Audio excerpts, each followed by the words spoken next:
विद्यार्थी मित्र हो, नमस्कार.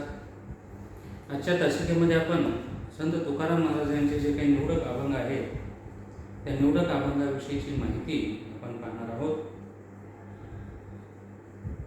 संत तुकाराम महाराज यांच्या जीवनचरित्राविषयी थोडक्यात माहिती सांगत असताना डॉक्टर किशोर सानप यांनी संत तुकाराम महाराज यांचा जीवन परिचय दिलेला आहे, त्यांच्या कार्याचा उल्लेखही केलेला आहे, त्यांचं सामाजिक, धार्मिक, वाङ्मयीन योगदान याचाही विचार केलेला आहे.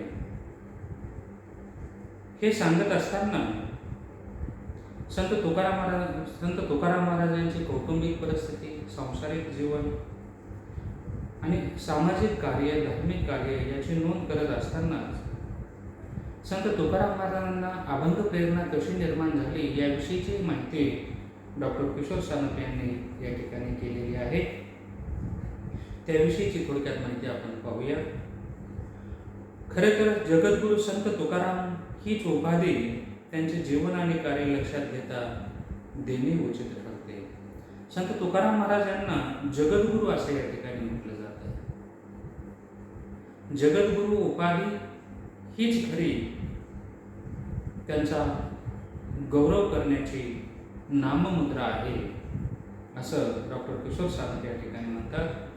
जगद्गुरु संत तुकाराम हीच उपाधी त्यांच्या जीवन आणि कार्य लक्षात घेता देता येऊ शकते अशा शब्दांच्या माध्यमातून त्यांचा गौरव या ठिकाणी केलेला आहे.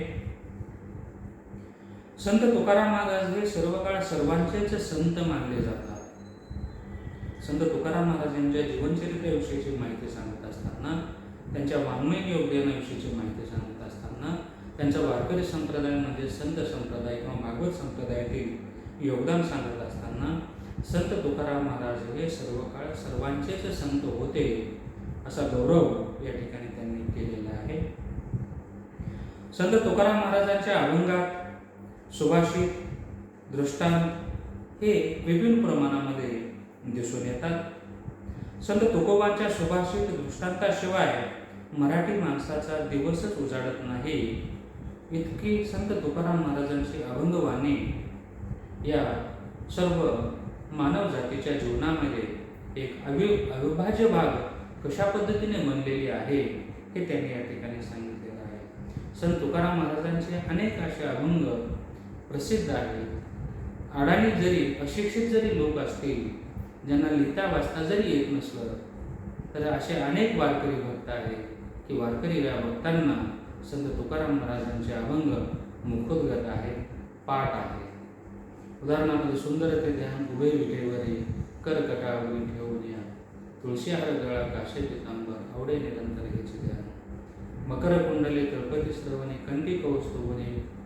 कंठी कौस्तुभ म्हणे विराजित, तुका म्हणे माझे याचे सर्व सुख, पाहिन श्रीमुख आवडी नाही. हा संत तुकाराम महाराजांचा अभंग महाराष्ट्रातील प्रत्येक व्यक्तीचा मुखोद्गत असलेला अभंग आहे.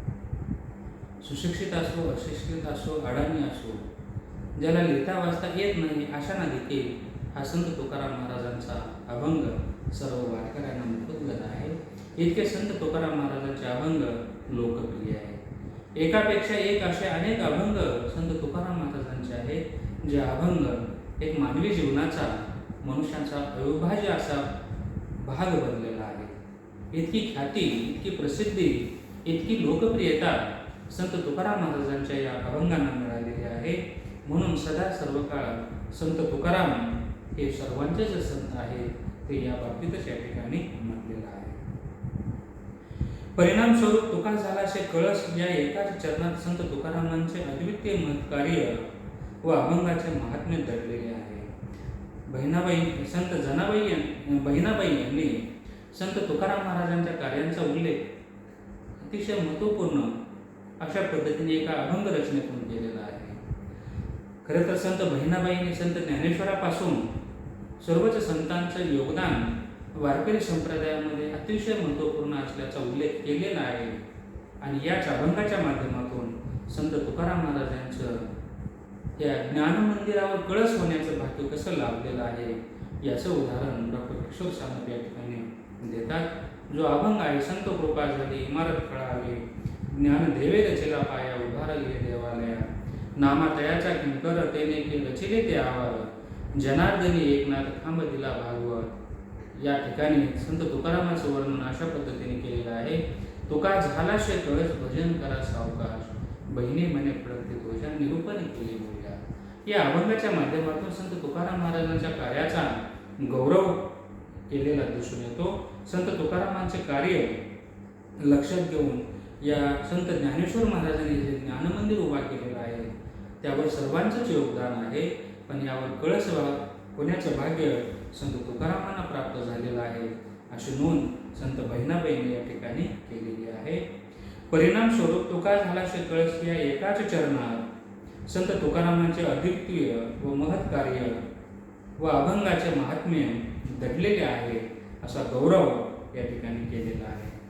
संत तुकाराम महाराजांना अभंगाची प्रेरणा कशी निर्माण झाली, त्यांना अभंग निर्माण कसे करावेसे वाटले या बाबतीचा एक उल्लेख डॉक्टर किशोर सानप यांनी या पुस्तिकेमध्ये केलेला आहे. त्या बाबतीत त्यांनी अशा पद्धतीने वर्णन केलेलं आहे. संत तुकोबांनी अभंगाच्या बाबतीत संत नामदेवांना आपले अभंग गुरु मानले होते. हा भाग या ठिकाणी त्यांनी वर्णन केलेला आहे.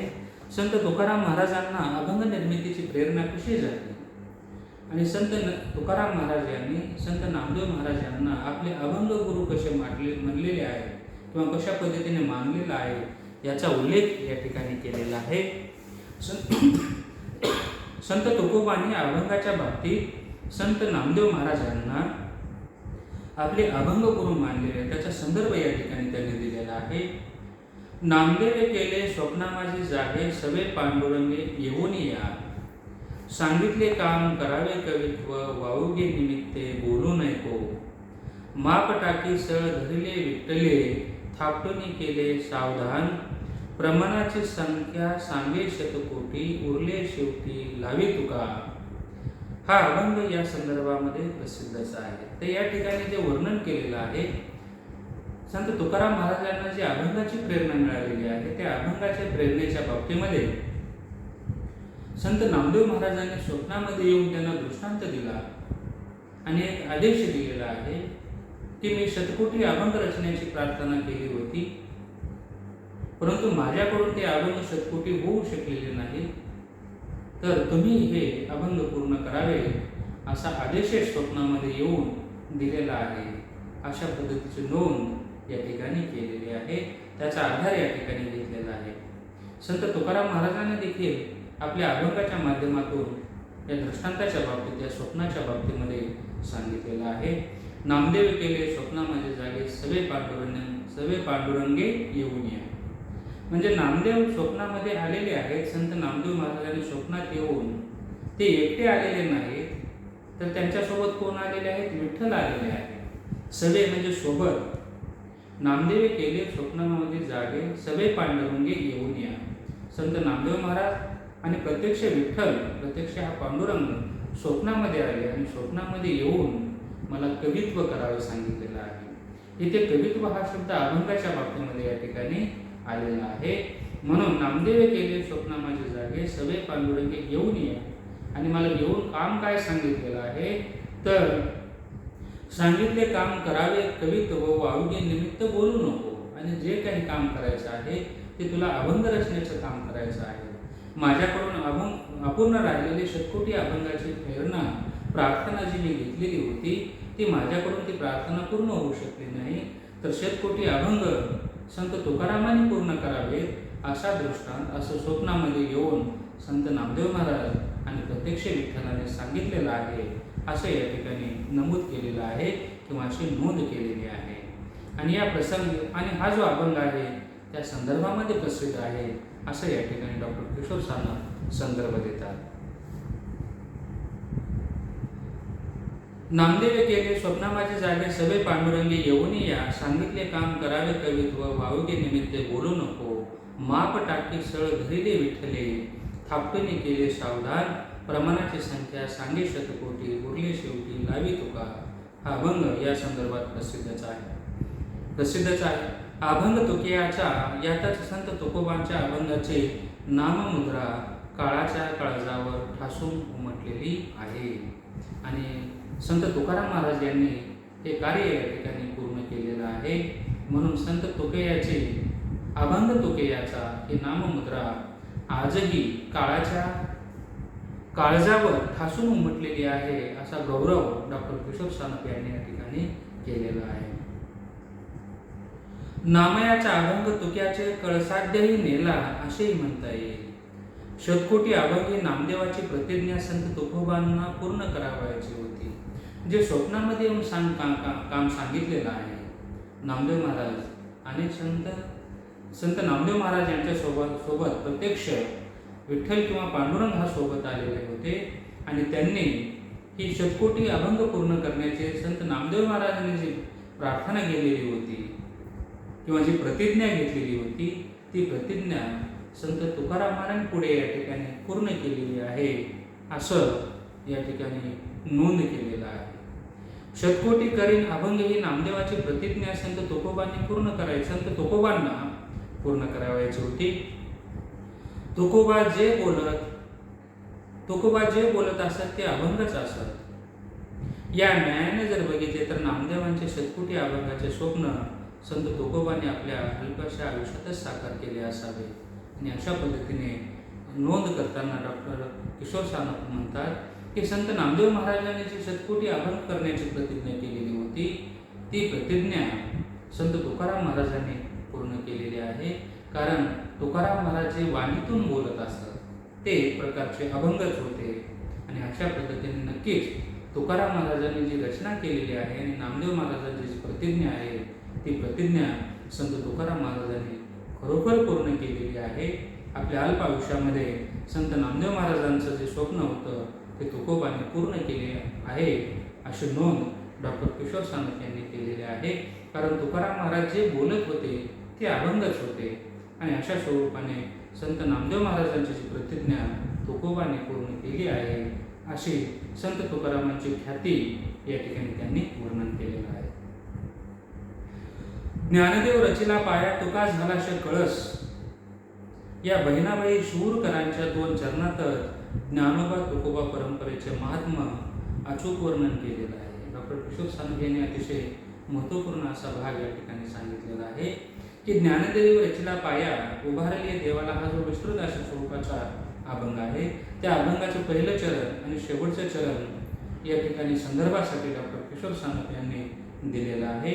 आणि एक जी परंपरा आहे ज्ञानोबा तुकोबांची परंपरा, या परंपरेचं महात्म्यच जणू बहिणाबाईंनी वर्णन केलेलं आहे आणि या सर्वच संतांचा गौरव केलेला आहे, असं या ठिकाणी त्यांनी म्हटलेलं आहे. ज्ञानदेव रचिला पाया तुका झाला कळस, या बहिणाबाई शिवूरकरांच्या 2 चरणातच ज्ञानोबा तुकोबा परंपरेचे महात्म्य अचूक वर्णन केलेलं आहे. विद्यार्थी मित्र हो, संत ज्ञानेश्वर महाराज यांची अभंगरचना जशी लोकप्रिय आहे, संत नामदेव महाराजांची अभंगरचना लोकप्रिय आहे, संत एकनाथ महाराजांची अभंगरचना लोकप्रिय आहे, इतकंच नाही सर्वच संतांच्या अभंगरचना लोकप्रिय आहेत. त्याच पद्धतीने संत तुकाराम महाराज यांची देखील अभंगरचना अतिशय लोकप्रिय आहे. म्हणून वारकरी संप्रदायामध्ये ज्ञानेश्वर माऊली, ज्ञानराज माऊली तुकाराम अशा स्वरूपाचं भजन करताना या ठिकाणी दिसून येतात. वारकरी संप्रदायाच्या मुखामध्ये ज्या पद्धतीने हरिपाठाचे अभंग असतात, विठ्ठलाच्या नामस्मरणाचा गजर असतो, त्याच पद्धतीने विविध संतांचा नामोल्लेख देखील केला जातो. विठ्ठलाचं नाव, पांडुरंगाचं नाव हे प्रत्यक्ष परमेश्वराचं नाव आहे. या परमेश्वराच्या नावाचा जप तर सर्वच वारकरी करताना दिसून येतात, परंतु ज्या परमेश्वराचं वर्णन साक्षात या सर्वच संतांनी केलेलं आहे, त्या संतांच्या नावाचा उल्लेख देखील अतिशय श्रद्धेने अंतःकरणपूर्वक सर्वच वारकरी करताना दिसून येतात. म्हणून ज्ञानेश्वर माऊली, ज्ञानराज माऊली तुकाराम असं या सर्व संतांच्या बाबतीमध्ये उल्लेख केला जातो. वारकरी संप्रदायातील लोक आदराने या सर्वच संतांचा नामोल्लेख करताना दिसून येतात. व ज्ञानोबा माऊली, ज्ञानराज माऊली तुकाराम व ज्ञानोबा तुकोबा अशा स्वरूपाचं वर्णन या ठिकाणी करताना दिसून येतात. ज्या पद्धतीने वारकरी संप्रदायातील लोक विठ्ठलाला आपला आराध्य दैवत मानतात, अगदी त्याच पद्धतीने हे जे विठ्ठलाचे भक्त होते, विठ्ठलाच्या नामाचा महिमा वर्णन ज्या संतांनी केलेला आहे, त्या संतांना देखील अतिशय महत्त्वपूर्ण स्थान वारकरी संप्रदायातील सर्वांनीच केलेले दिसून येतं. ज्यामध्ये ज्ञानेश्वर महाराज आहेत, निवृत्तीनाथ महाराज आहेत, सोपानदेव आहेत, मुक्ताबाई आहेत, नामदेव महाराज आहेत, चोखामेळा आहेत, गोरोबा काका आहेत, सेनानारी आहेत, सावतामारी आहेत, गोरोबा कुंभार आहेत, संत तुकाराम महाराज आहेत, संत एकनाथ महाराज आहेत. यासारख्या अनेक संतांचं महत्त्वपूर्ण असं योगदान या ठिकाणी आहे. विद्यार्थी मित्र, संत तुकाराम महाराजांच्या या जीवनचरित्राविषयी, त्यांच्या कार्याविषयी, त्यांच्या वारकरी संप्रदायातील योगदानाविषयीची माहिती आपण थोडक्यामध्ये या ठिकाणी पाहिलेलं आहे. आजच्या तासिकेमध्ये आपण इथेच थांबूया. त्यांचे जे अभंग आहेत त्या अभंगाचे विवेचन डॉक्टर किशोर सानप यांनी ज्या पद्धतीने केलेलं आहे त्याचा विचार आपण पुढील तासिकेमध्ये करणार आहोत. आजच्या तासिकेत इथेच थांबूया. धन्यवाद.